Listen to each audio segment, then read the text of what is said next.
Post mortem کے حوالے سے ہمارے پاس سیکشن 174 CRPC موجود ہے، جس میں انکویسٹ کا ذکر بھی ہے اور جس میں پوسٹ مارٹم کا ذکر بھی ہے۔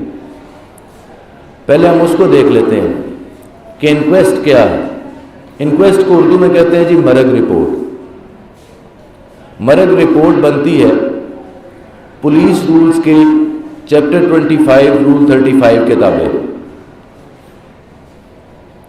انکویسٹ رپورٹ ایک پرفارما کے اوپر بنائی جاتی ہے اور وہ پرفارما پرووائڈڈ ہے police rules chapter 25 rule 35(1) chapter 25 rule 35(1), 35(2) and 35(3). اس کے تحت یہ بنائی جاتی ہیں اور اس میں مختلف قسم کی ہیں۔ Unnatural death in case of poisoning کی ایک علیحدہ سے رپورٹ ہوگی۔ Unnatural death in case of violence, یعنی مرڈر کیا گیا، مارا پیٹا گیا، اس صورت میں ایک علیحدہ ڈاکومنٹ ہوگا۔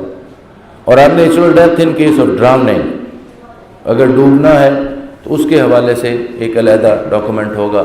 تو یہ ڈاکومنٹس اس طریقے سے بنائے جاتے ہیں۔ انکویسٹ رپورٹ ہم ابھی دیکھتے ہیں، یہ انکویسٹ رپورٹ بنتی ہے سیکشن 174 CRPC کے تابع۔ یہ اس کا پہلا ہے رپورٹ مرگ غیر طبعی یعنی ان نیچرل، بذریعہ تشدد یعنی وائلنس۔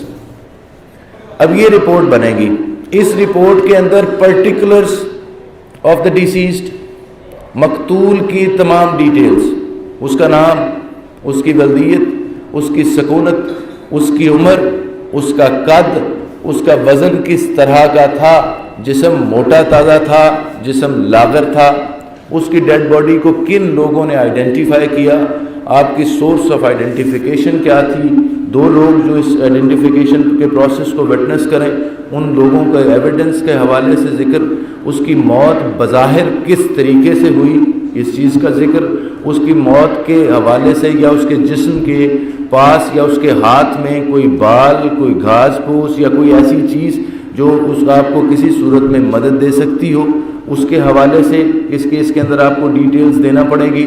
اس کی باڈی کے پاس اگر کوئی چیز موجود ہے، کوئی ویپن پڑا ہوا ہے یا ادروائز کوئی چیز اس کی باڈی کے پاس موجود ہے، وہ آپ نے دینی ہوگی۔ اس کی جیبوں کے اندر سے کوئی چیز آپ کو ملتی ہے، تمام تر ڈیٹیلز جو ہیں وہ آپ کو وہاں پر پرووائڈ کرنی پڑے گی۔ پھر اس کے جسم کے اوپر کہاں کہاں پر زخموں کے نشان ہیں، ان زخموں کے نشانوں کی کیا کیا نوعیت ہے، اس کے حوالے سے بتانا پڑے گا۔ اور پھر اس کے بعد کہ جی اس میں بظاہر کاز آف ڈیتھ کیا ہے۔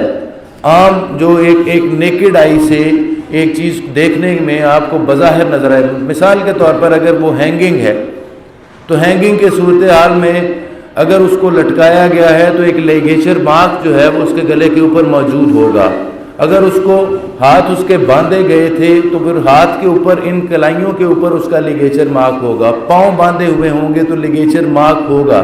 اس قسم کی چیزیں، اگر ڈراؤننگ ہوگی، اگر اس کو ڈوب کر مارا گیا ہوگا یا ڈبو کر مارا گیا ہوگا تو ایسے سرکمسٹانسز میں اس کے جسم کے اندر سے پانی نظر آتا ہوا آپ کو محسوس ہوگا، جسم پھولا ہوا نظر آئے گا۔